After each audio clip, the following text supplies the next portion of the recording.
cozy class on a Friday evening, eh?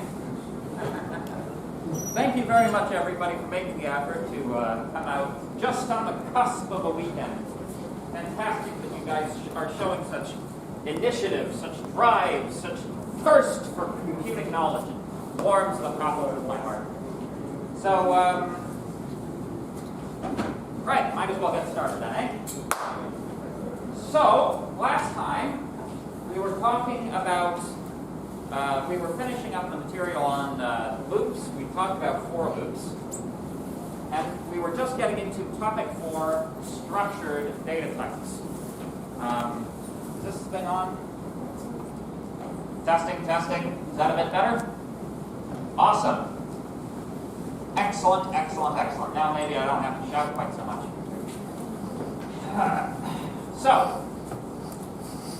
So we've already talked about a couple of data types in this class. The first, geez. You know what? I'm a terrible person. Only terrible people don't erase their boards.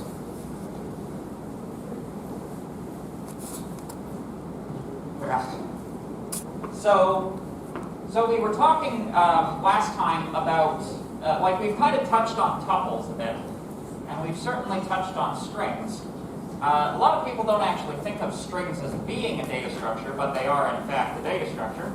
That's kind of, like most people kind of think of them as being literals, but they're really not.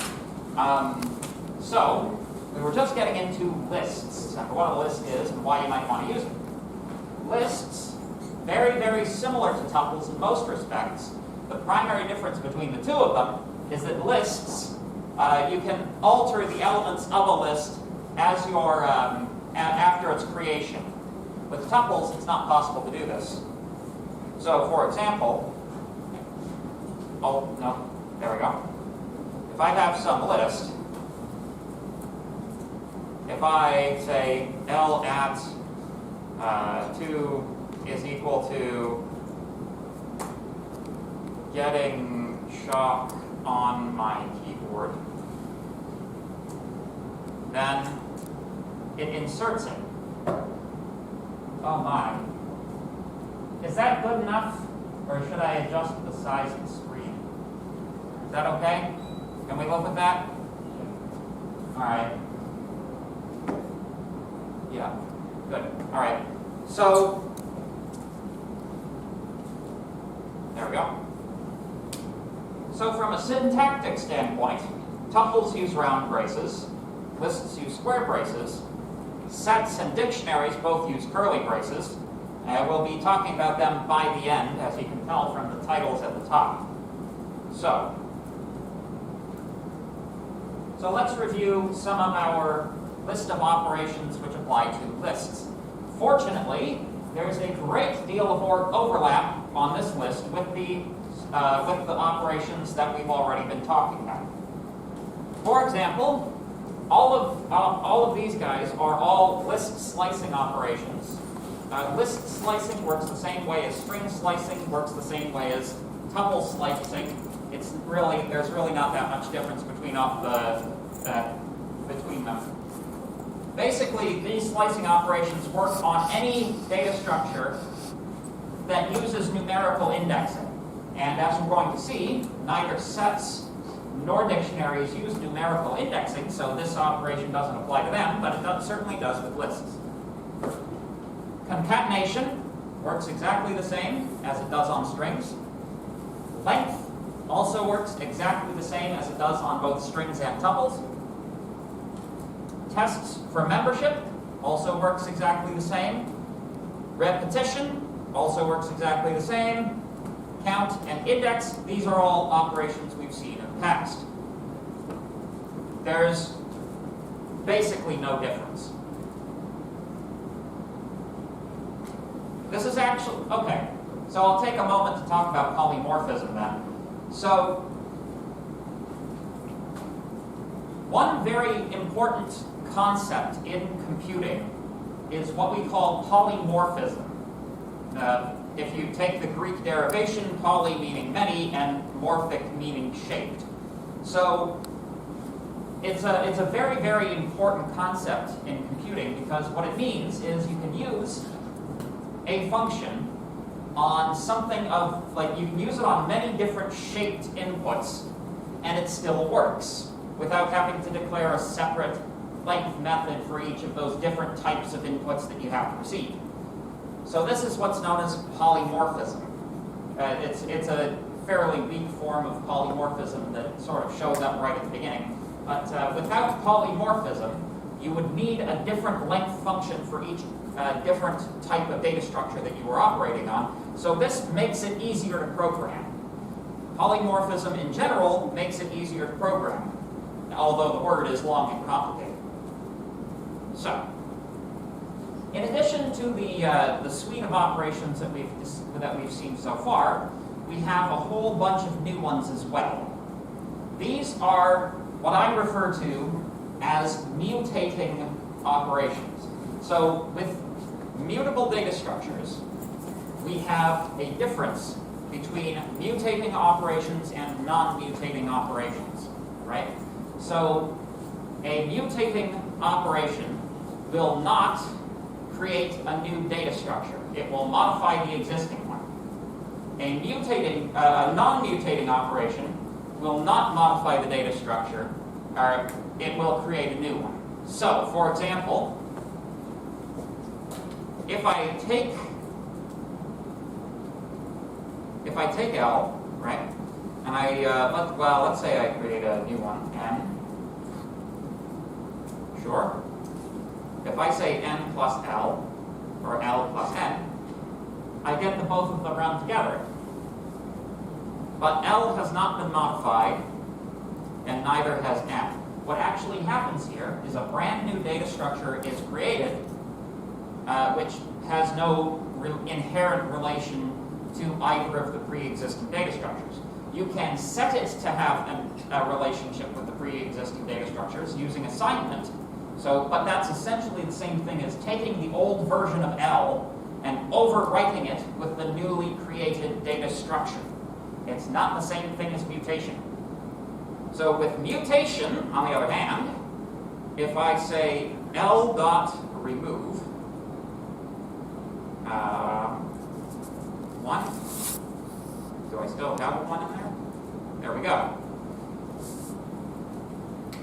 So L dot remove 1 takes 1 out of the L list.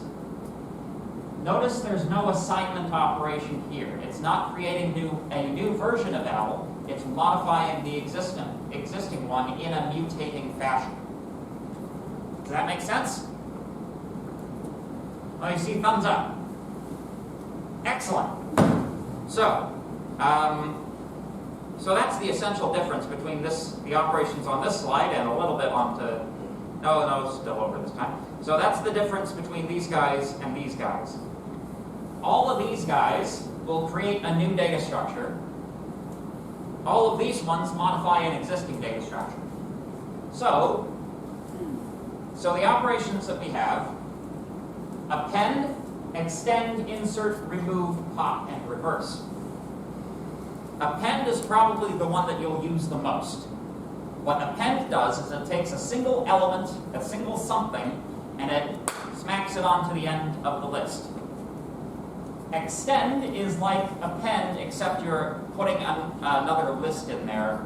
So it's roughly the same operationally as concatenation, except it's a mutating version of concatenation rather than being, the non-mutating version which we see on the previous slide. Insert allows us to take an element and insert it into the middle of the list rather than always at the end. So append is like an insert operation where it defaults to the end of the list each time. Remove deletes the element at index I. So if you want to remove something by where it is, you use remove. Return element at so pop is kind of interesting because it doesn't just delete, it also returns. It has a return value, and it's that element that you're deleting. This has applications in data structures that, we're not quite there yet. We need to keep going with the material we are on before we get to where you'll see pop being relevant. Inst stacks.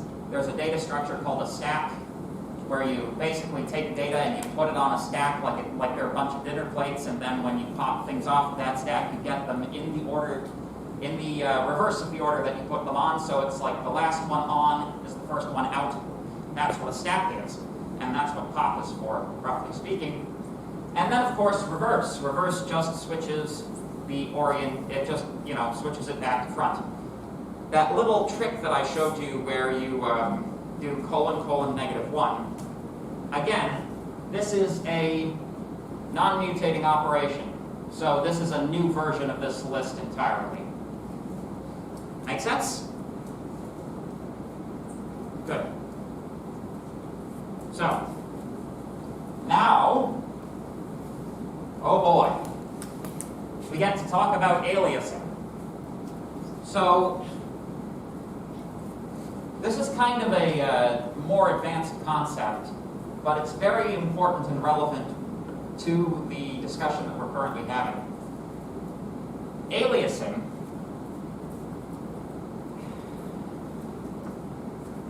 it's difficult for me to explain this not with pointers in C, but I'll try.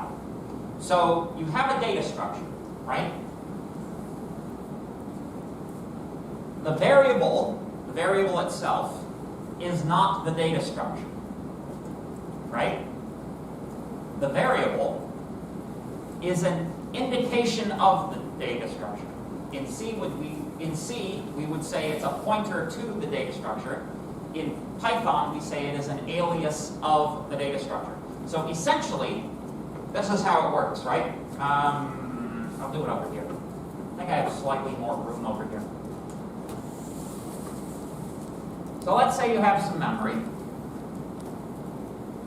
right? Let's say you have a segment of memory, sort of starting here, ending there. We've got 1, 2, 3, 4, right? So this guy has an address. So this is a little bit of computer architecture for you guys. The elements in memory have addresses. That's how the computer is able to find them. So inside of your RAM chip, each one of these cells has a corresponding address. It's a numerical value, it's an integer, right? Normally they're expressed in hexadecimal notation, which we won't talk about for a week or two, but let's say that this guy starts at address 500. All right? Let's say that this list is represented by a variable L, right? The variable L will exist elsewhere in memory, right? It will contain a value which corresponds to the memory address of the data structure, right? So essentially, L points to the data structure. Does that make sense? Are there any questions about that? This is much better with a chalkboard. So, if you keep this model of things in mind, it explains certain weird behavior that I'm about to show you. So let's get ourselves a fresh L, shall we? L is 1, 2, 3, 4, 5. Let's assign this list to another variable. Let's say M is equal to L. Right? Now let's modify L. So L at 3 is equal to potato. You can see that the fourth element of L has been changed to potato. And the fourth element of M has been changed to potato. So what has gone on here, you have not copied the data structure. What you have done is you have created a new variable called m. You give that variable the value that L contains. So that variable points to the same memory as L. So if you access this guy through L and you change one of its values to say potato or whatever, A-to, so it doesn't look like I'm a druggie.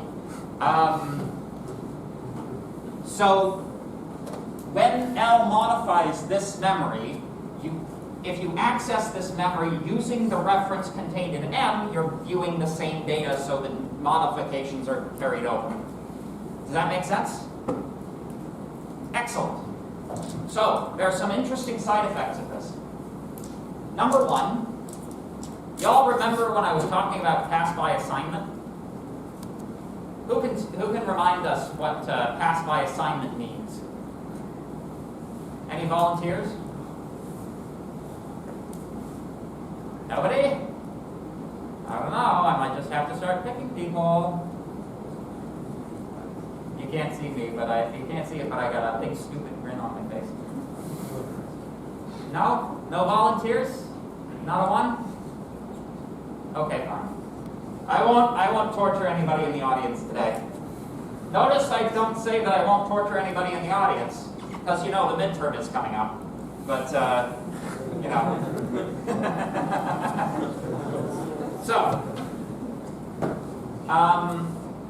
So pass by assignment, what that means is if you have a function, right, the values of the arguments while that function is running are given to them by assignment, right? So, for example, if I have a function, you know, a function f(x), right, it returns 2x or whatever, you know, whatever. If I say, you know, z equals 10 f at z, that means that there's an implicit step right here, x is equal to z. Like, this is actual assignment that happens. Which means that everything that happens when you do assignment happens here. Which also means, if you're working with mutable data structures, any modifications that you make to them inside of a function travel outside of the function. And that's not true with tuples. Make sense? Maybe a little bit? Let me see. Are we thumbs up or thumbs down? Thumbs up? Thumbs down? Yeah. Okay. It's easier once you see it in action. So, good. Anyway. So, one might say, this may not be desirable in all cases, right? We should have some way of breaking this bond and actually duplicating the data structure if you want to, right? So there are basically two ways of doing this that I've seen which are reasonably effective. Number one, there is a copy library with a deep copy function, which never appears in the slides, but people find out about it anyway, which can be used to copy these memory cells. But there's an easier way, and that's to just apply one of the non-mutating function or non-mutating operations that doesn't do anything. So, for example, if I wanted to create a data structure n, I wanted to make it the same thing as L, but I didn't want to create an aliasing link. You just square braces with a colon in it. So now n looks the same as L, but if we modify it,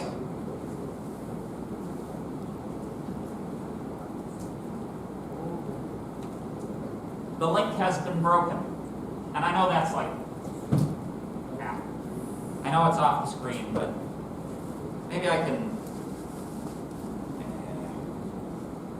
not easily. Unfortunately, it's one of those ones that's kind of the screen. Anyway, so, good. Any questions about that so far? Good. This is going to come up again when we talk about memoization, which is going to be in a couple of weeks. Or a week, I don't know. Anyway. Yeah. So, I've demonstrated this, I've demonstrated this. So, understand that these append operations, right? These append operations modify the data structure itself. It modifies it here, not here, right? Question? Is it passed by reference only for mutable data types? Everything is passed by assignment, but sometimes passing by assignment, immutable data structures, passed by assignment becomes passed by reference because they are references. In all other cases, it's essentially passed by value. So, yeah, Python basically calls their scheme pass by assignment to be able to do both pass by value and pass by reference in different contexts. Make sense? So, I'll just explain that to the rest of the class. A general design principle when you're working with programming languages, a philosophical point on which programming languages will differ is, do I pass by reference or do I pass by value? Right? So that is to say, when I pass information into a function, am I passing the actual literal value or am I passing a reference to the memory cell where that value is contained? C-based languages generally use pass by value. I believe Java uses pass by reference, am I right? Same as Python. Same as Python, yeah. So, there you go. So yeah, Python, as with most things, has to be just a little bit different. But anyway. So, I'm going to skip this question because it's dumb. So, we've already talked about slicing, but let's review slicing. Slicing is actually a very, very useful operation. You can do a lot of things with, you can do a surprising amount of things with it. There was one time I asked a test question where it was like, you have a tuple which contain the cards, like the cards in a deck. Deal those cards into 4 different tuples. And that can be done with a slicing operation. So the notation is S from I to J by K. Although, again, it's J minus 1, right? So, I think we've got rapid fire here. Yeah, okay.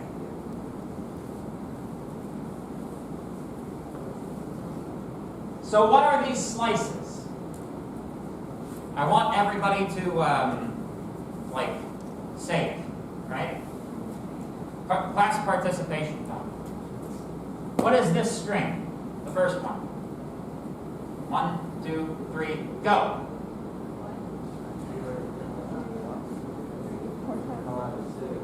There we go. Next one. 1, 2, 3, 4, 5, 6. Wrong.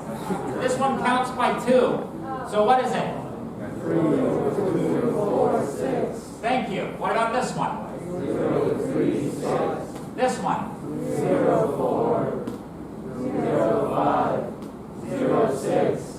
Thank you. How about this one? 0, 2, 4. Oh, actually, that was wrong, actually. It's the 1 minus this minus 1. So it actually stops at 5. So there you go. So this last one would be? 0. Right. This one? I've lost the crowd. Okay. You did very well. Thank you. Round of applause for yourself.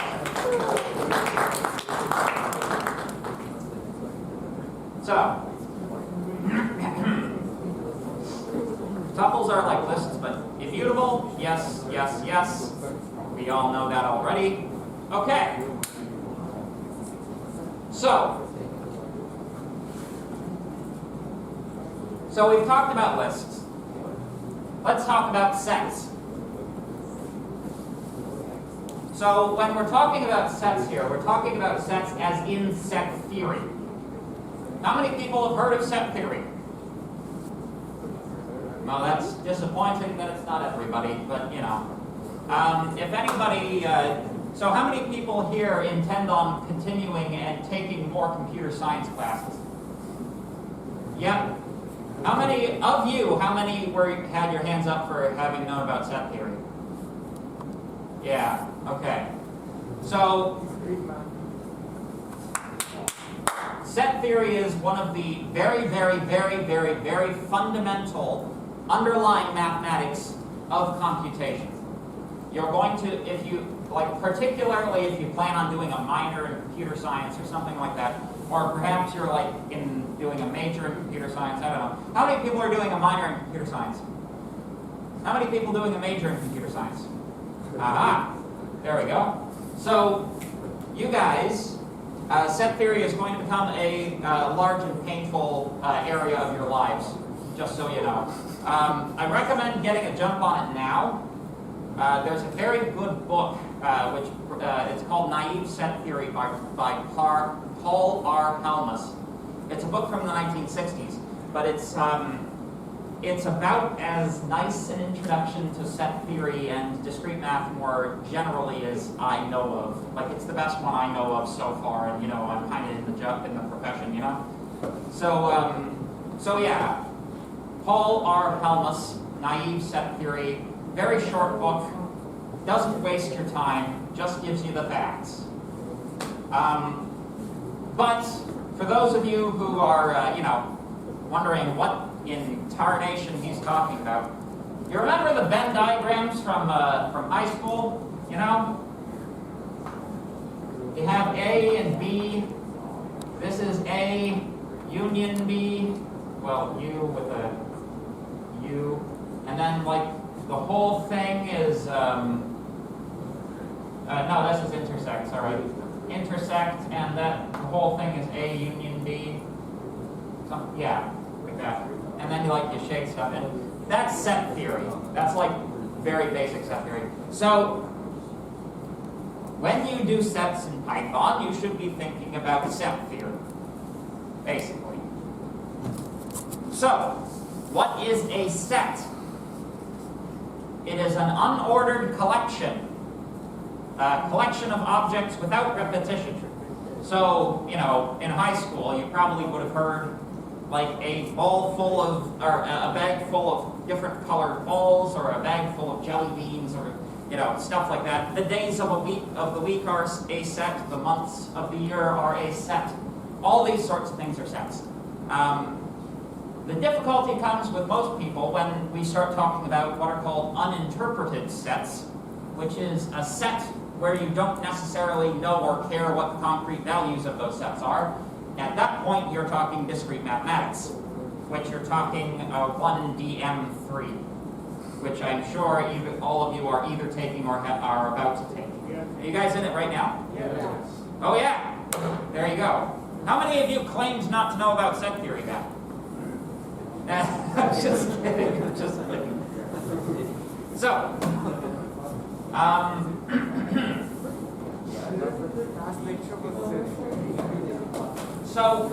in set theory, you have the following operations. You have union, intersection, difference, and cardinality, just for starters. Union is a set containing all of the elements in A and all of the elements in B. Intersection is just those elements in both A and B. Difference is all of those sets that are in A but are not in B. And cardinality is just the size of the set. It turns out that you can do all of this in Python. So S is, oh geez, a syntax error. So, interesting thing about sets in Python, you can declare as many duplicate elements in them as you like, And it will collapse them all down to the only those elements that are unique. So if we have S and we have T, T will be, shall we say, 6, 7, 8, 9, 0. There we go.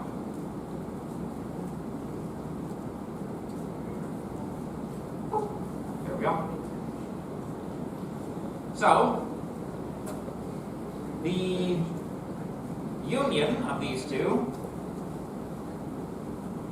S4T, pipe is usually pronounced as or. In other languages, Boolean or is actually done with two of those instead of like the word or. Intersection, S and T, again, in other languages, Boolean and is done with two ampersands. S minus T is just those things that are in S that aren't in T. And of course, our old friend length is here moonlighting as cardinality. Any questions? Yeah. Why is union or? All the elements in A and all the elements in B. Yeah, it's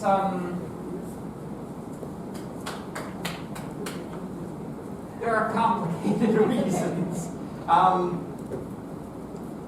It kind of comes down to like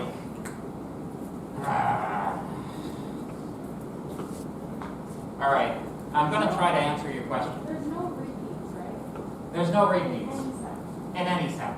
Okay. Yeah. So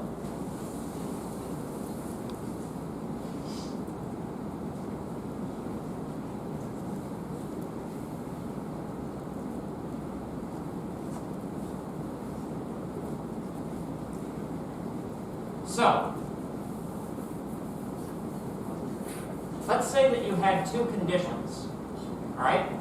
In fact, let's even use the official terminology and call them predicates. A predicate, for those of you who aren't taking 1DM3 right now, a predicate is an expression which has a Boolean result. You'll get, like, they have a whole logic for them called predicate logic, which you'll get if you ever study math at a higher level than this class. But let's imagine we had two predicates, right? So we have P and Q.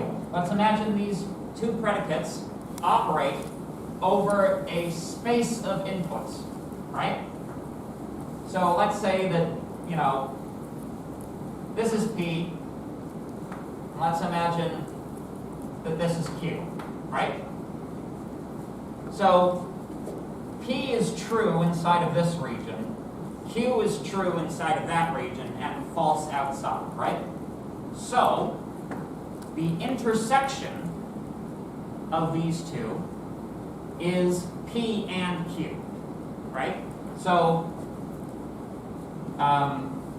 P and Q, and that's done with a little hat in formal logic, is true inside of this region. P or Q is true inside the entire region. Does that make sense? Yes. Here we go. Logic and stuff. Wonderful. Any other questions? No? Okay. Good.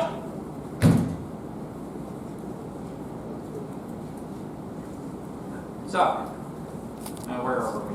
So, in addition to those very fundamental operations on sets, we also have something like our standard loadout of operations.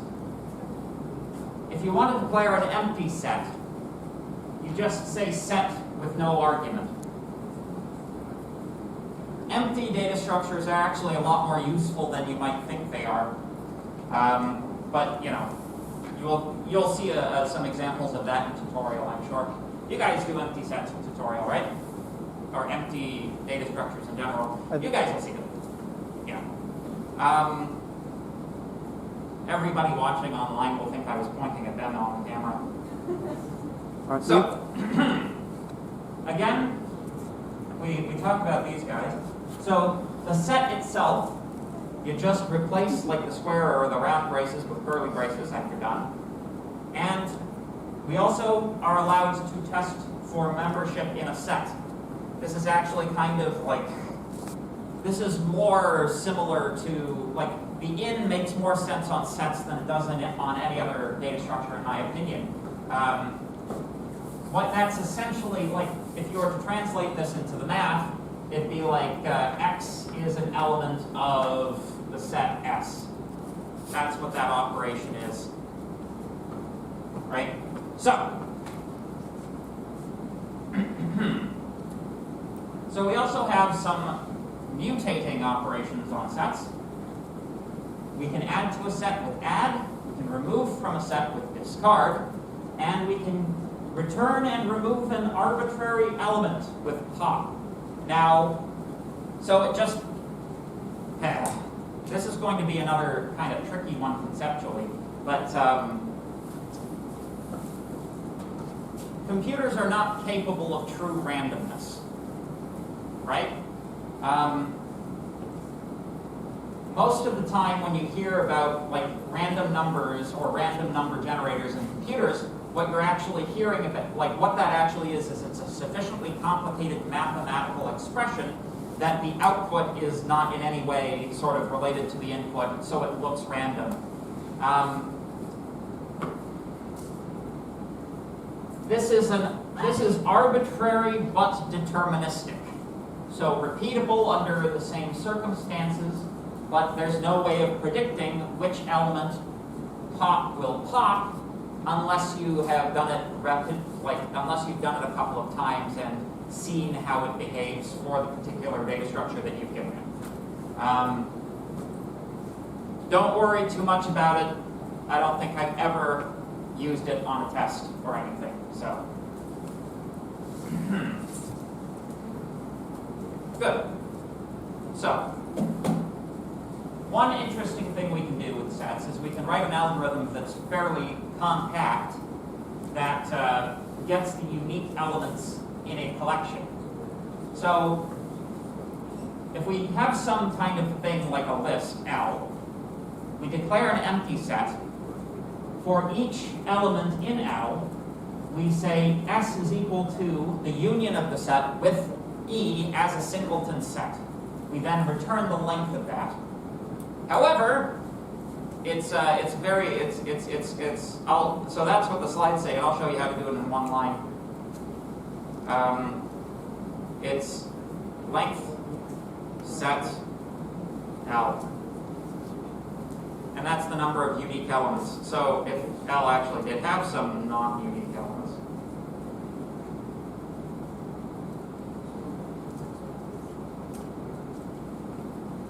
That's the number of, you can't see it, but it says 7 right there. Good.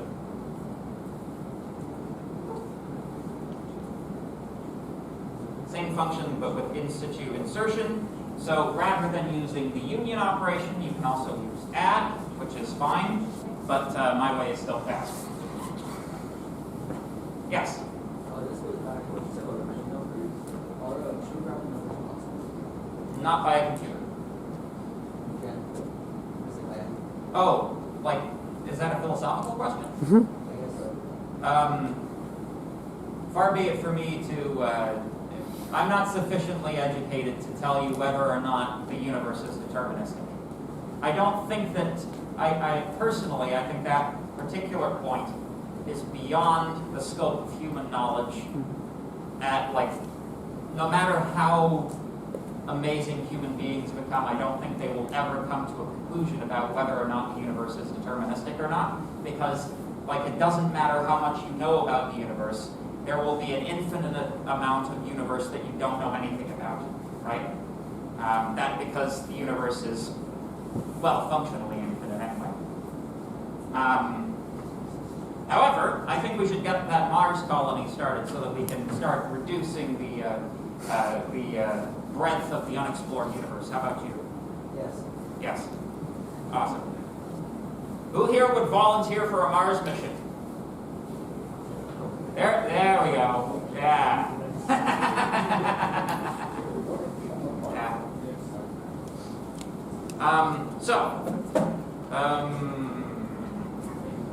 Let's just go this. So, in conclusion so far, we've got tuples, lists, and sets so far. Round, square, and curly brace, respectively. Incidentally, if anybody calls this anything other than a curly brace, they're wrong. And you get to name it if you use it more than any other discipline, so there you go. In tuples and in lists, you are allowed to have duplicates. In sets, you are not. In tuples and lists, the order matters. In sets, order doesn't matter.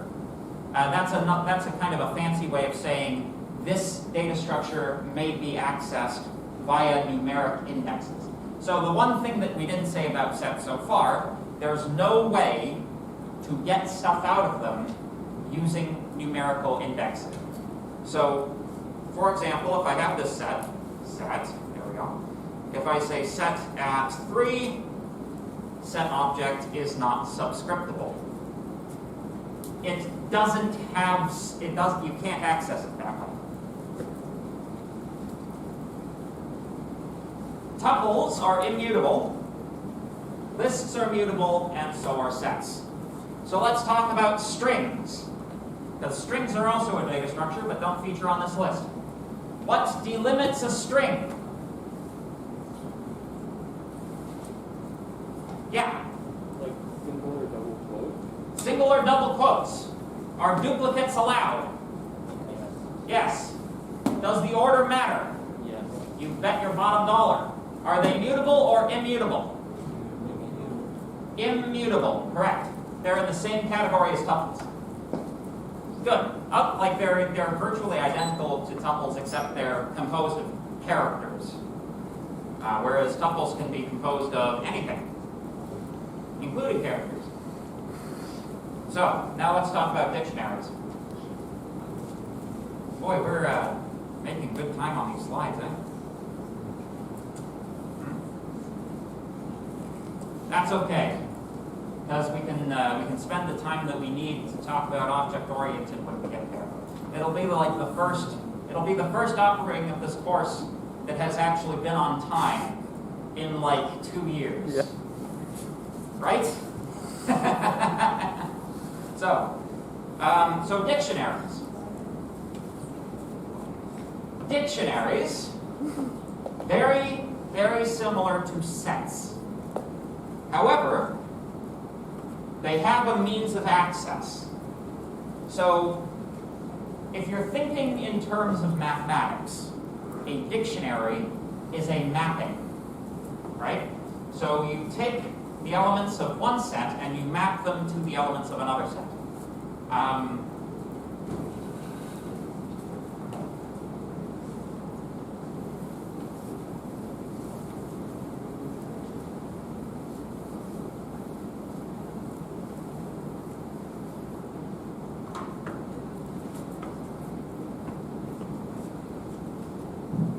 So,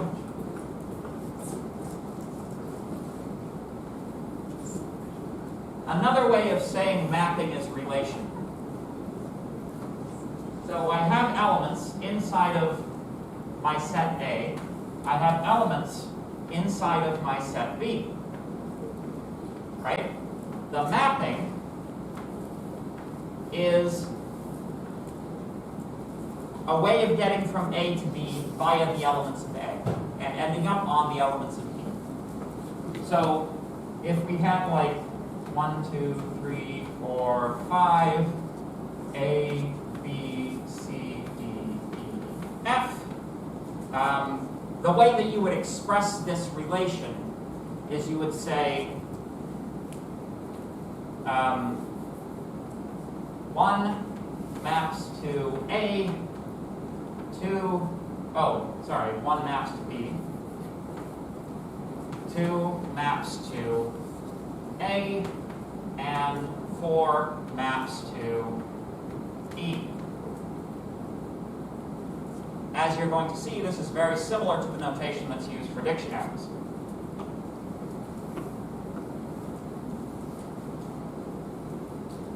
So, the trick, so for dictionaries in Python, the elements of A and B are anything else in Python.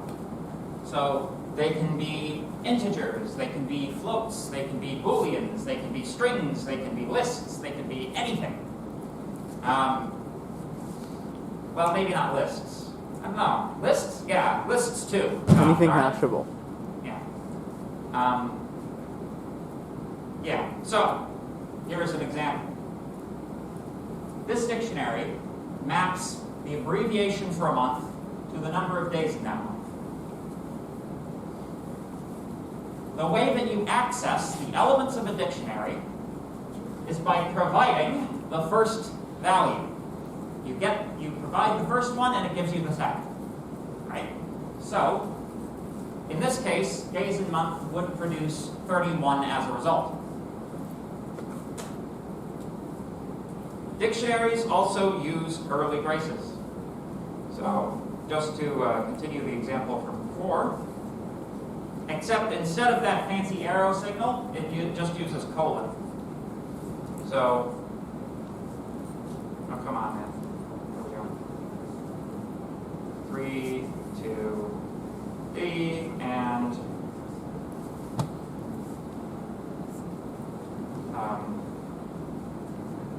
F to 7.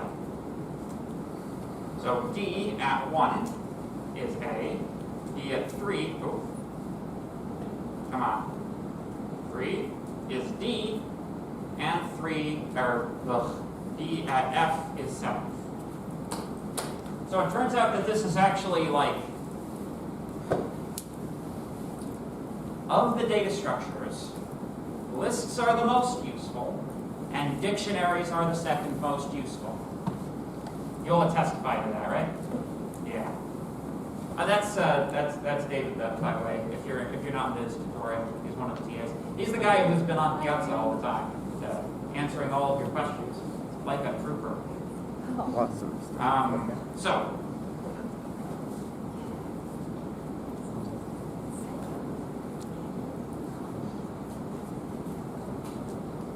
we call these key value pairs.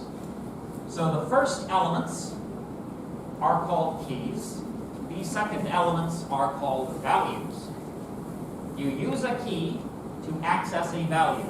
So it's like a lock and key system. Everybody following so far? Excellent.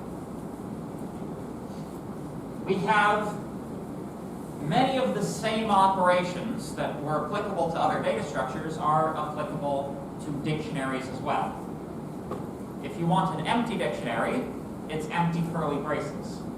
This explains why an empty set is a word set with round braces. It's because dictionary already occupied empty curly braces as being an empty dictionary, and dictionaries are a lot more useful for sets, or a lot more useful than sets, so they took top billing. We already discussed how to set one up.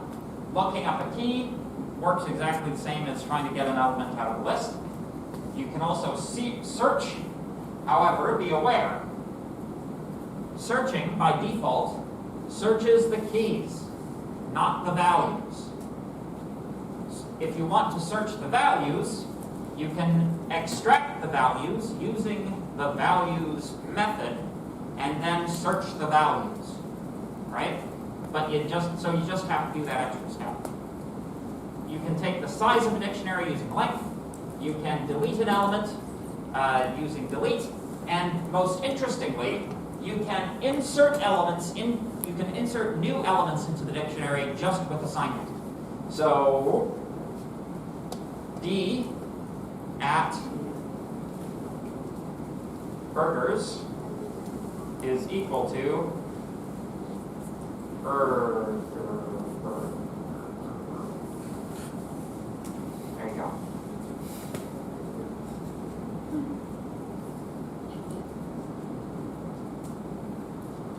There you go.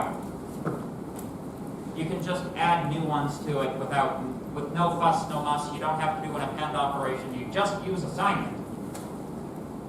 Good. Ah! It's time. At least according to this. We still have 1 minute to go by that clock, but I think I'll take questions. Question? When you just did that, just burgers, did that add burgers to the Z that you assigned? Yes. Okay. Let me show you. You can see all of the elements if you print the. So it just added it to it, yeah. One final note about dictionaries: similar to sets, the order of the things inside of it don't matter at all. Thank you very much. Have a good weekend.